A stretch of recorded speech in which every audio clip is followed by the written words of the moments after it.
up, guys? Welcome back to another YouTube video, and happy Halloween from Paranormal Coven. We are just going to do a set down video with you guys today, and I know it's just two of us. It's not the whole group, but that's fine. That's the best too.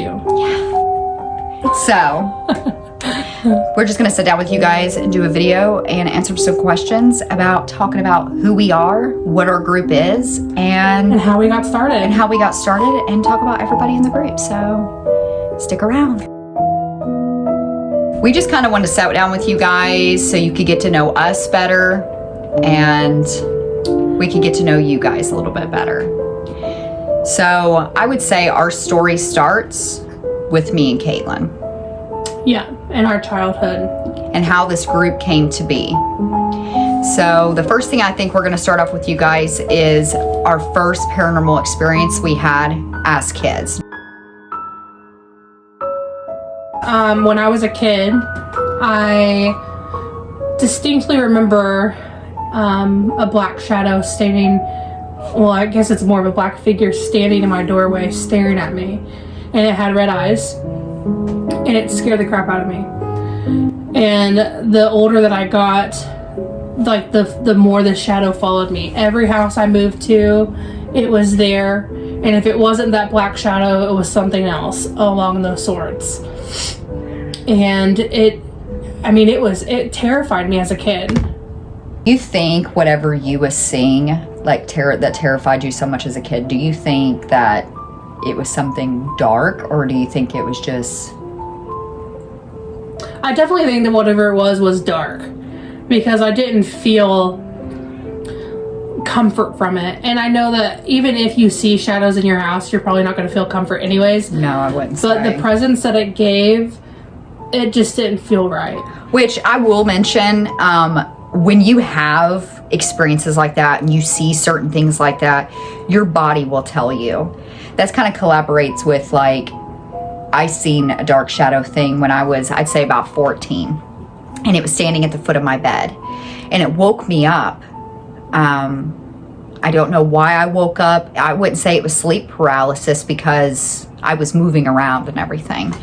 But whatever I seen, it was darker than dark. You know, the room was dark, but it was darker than the room. And the fear that came over my body, I mean, you'll instantly know. And I remember I hollered for my mom, and here I was, you know, young teenager, preteen, area, and, you know, here I was sleeping in bed with my mom. So it's one of those things, I think, that's just kind of where me and Katelyn began. I'd say one of my experiences that always was kind of like questionable was when I was small. I pretty well grew up an only child, and I had 3 imaginary friends, and they were real to me.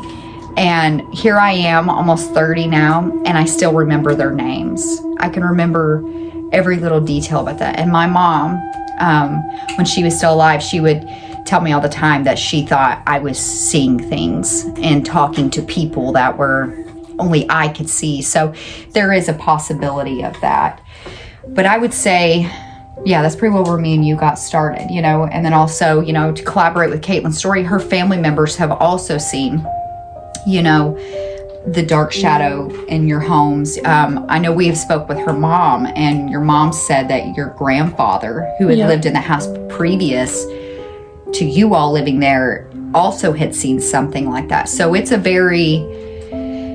We sat down, I guess I should say, with a podcast of a local group here in our county in southern Indiana.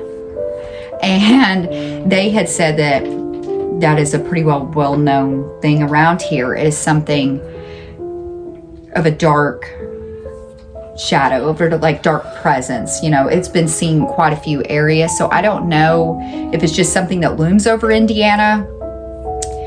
I kind of, in a way, just don't even want to test that theory to find out if it's just here, which I'm saying, you know, I don't know. It's probably not, but a lot of good things about us living in Indiana is there's not too many locations. Like we'd have to go out of state. There are so many places here. Yeah, that's very true. In Indiana.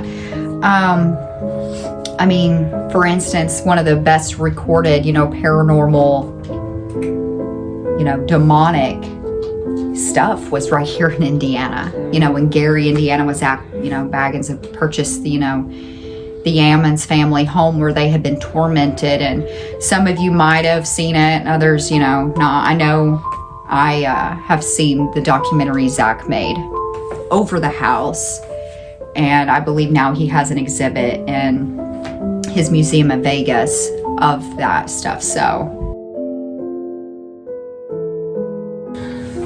as far as us all coming together as a group, Linda and I have been friends since elementary school, and we've always been into this paranormal.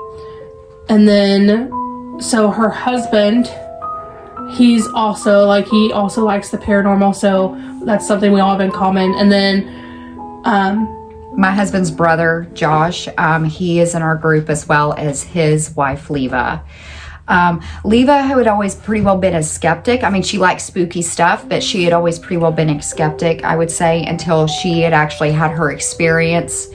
I believe it was, I'm not sure the location it was off the top of my head. I thought she said Randolph. I think it was Randolph. And I think that's where it started both piquing her and Josh's interest more. Like, they would go along with us. This is before we started filming, our investigations. We would just go for fun. And they both experienced really odd things there at Randolph County Infirmary up in Winchester, Indiana.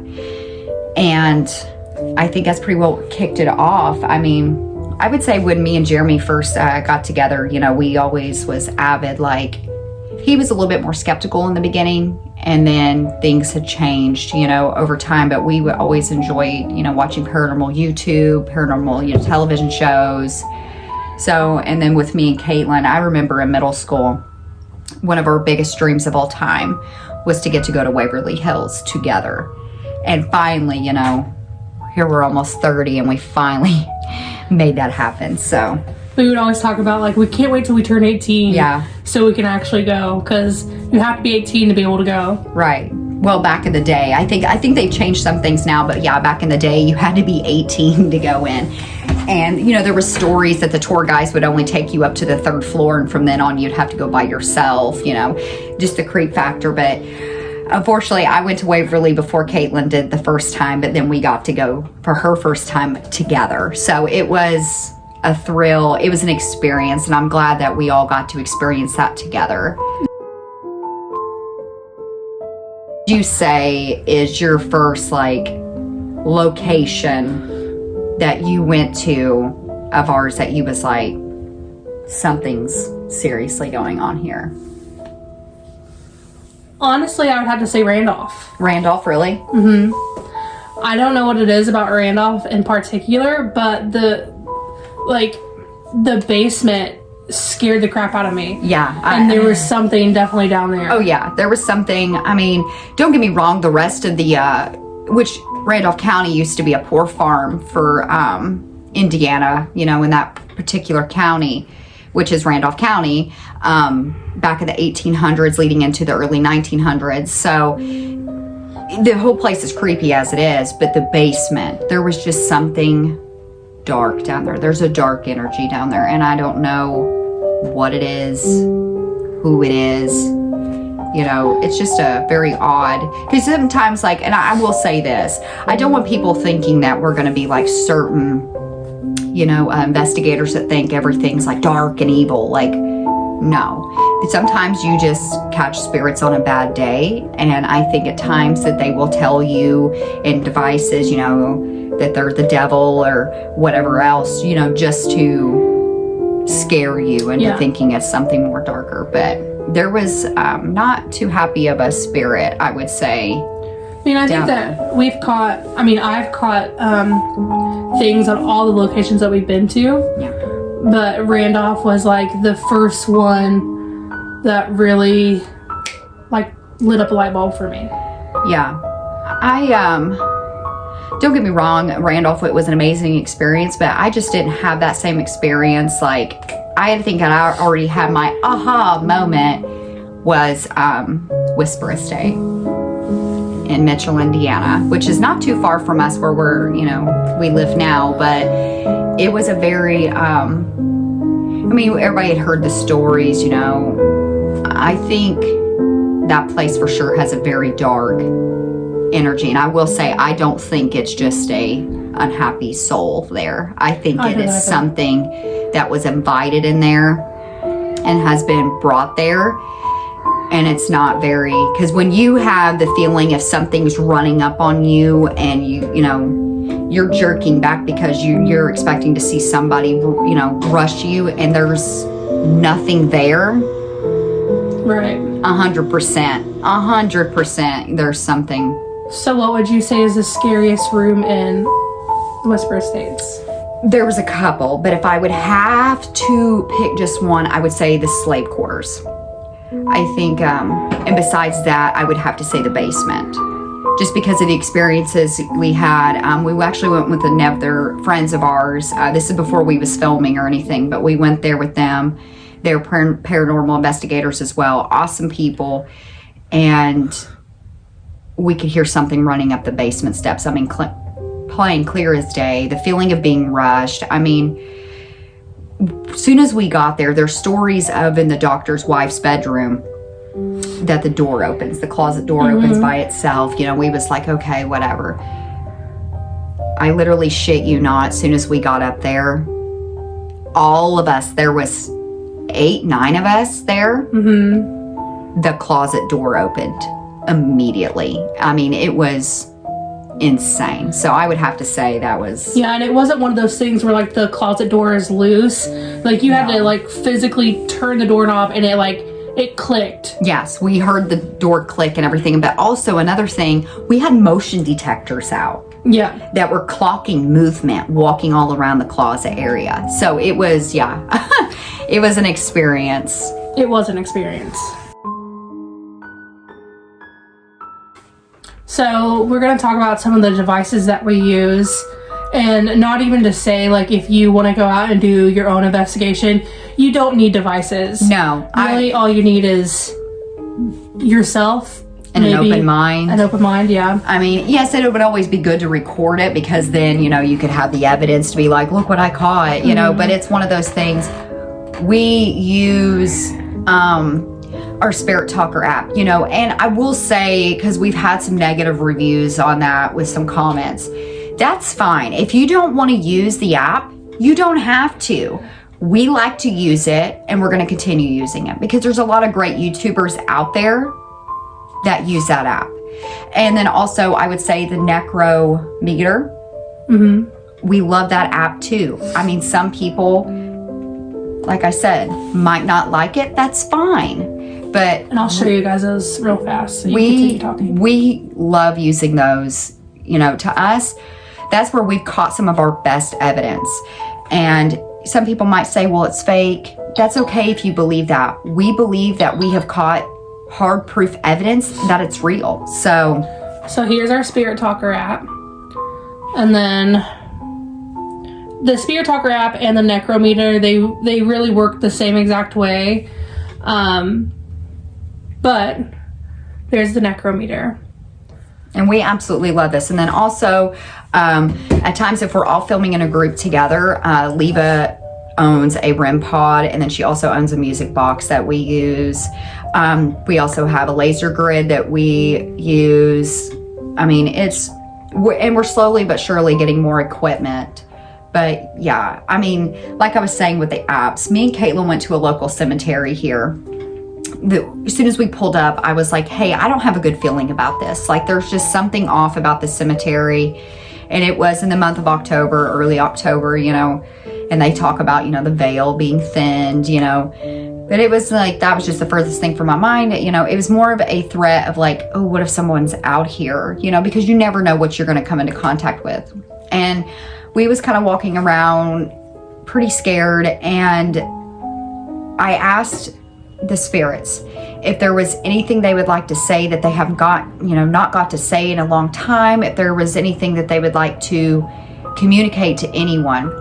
And literally within minutes it said, no, get out. To me, that right there, they answered us. No, we have nothing to say, leave. And I would say that's the one time we listened and we was like, okay, we're out, we're just gonna leave. Yeah. So I think, everybody to each your own, to whatever equipment you want to use,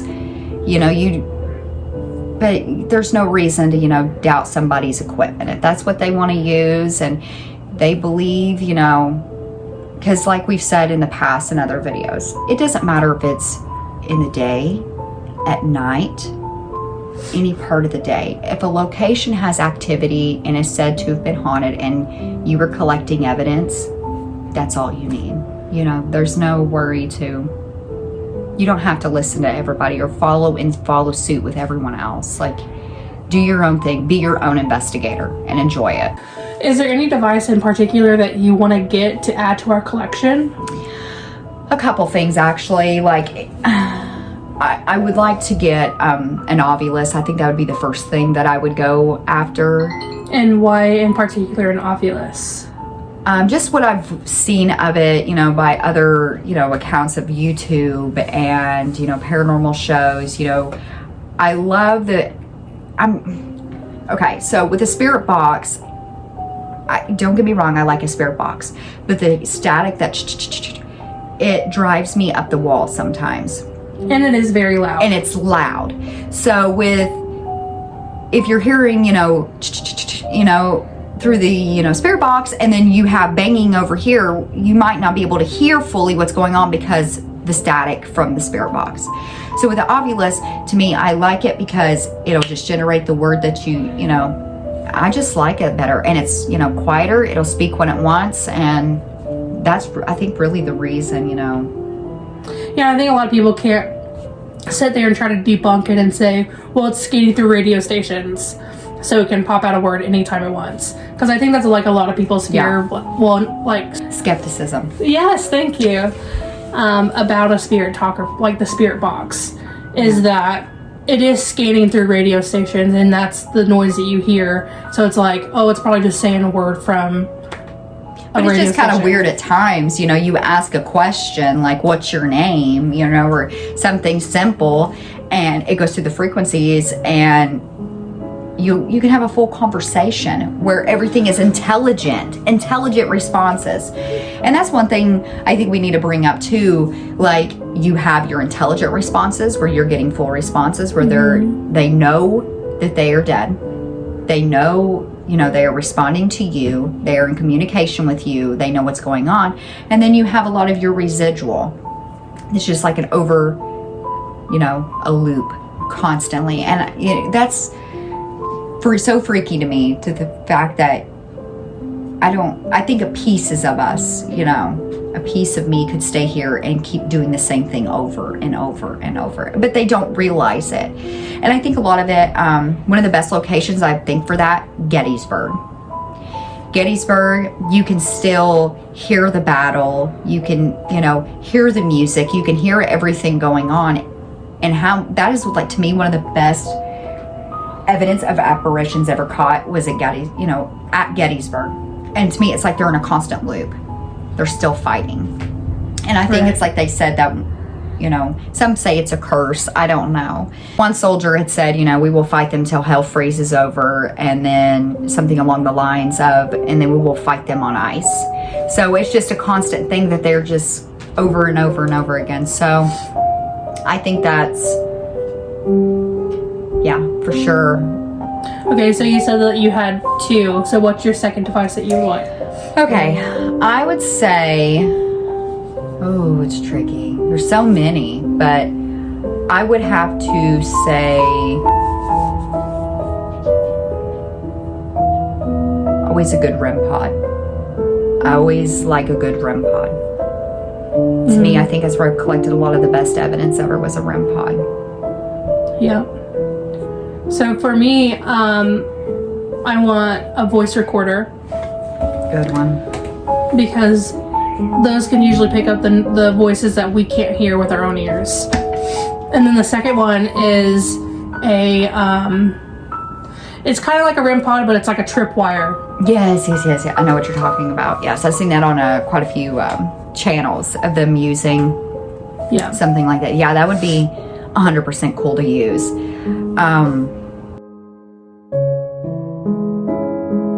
Is there any location that you would love to go visit in this country? In this country? So the top one right now for me is going to be Pinehurst. Really? Mm-hmm. See, it's tricky with me with Pinehurst. Like, I would love the experience to say, yes, I've been to Pinehurst and everything, but the sadness I think I would feel just by... I'm just very empathetic of situations, and right. I've been told a lot that, you know, I have like empath tendencies and stuff, and I think it would just be so difficult for me in there because of the sadness. But I think that would be a fun location though.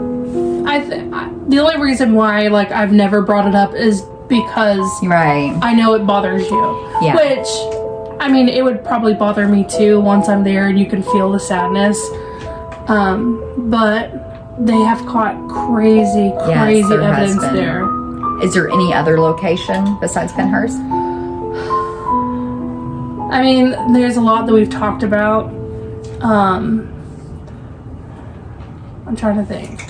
I'll give you a minute to think. Okay. My top one right now would be in Harrisville, Rhode Island, to go to the Conjuring House. Oh, yeah. The Arnold family estate where the Perrin family lived. Yes, in a heartbeat.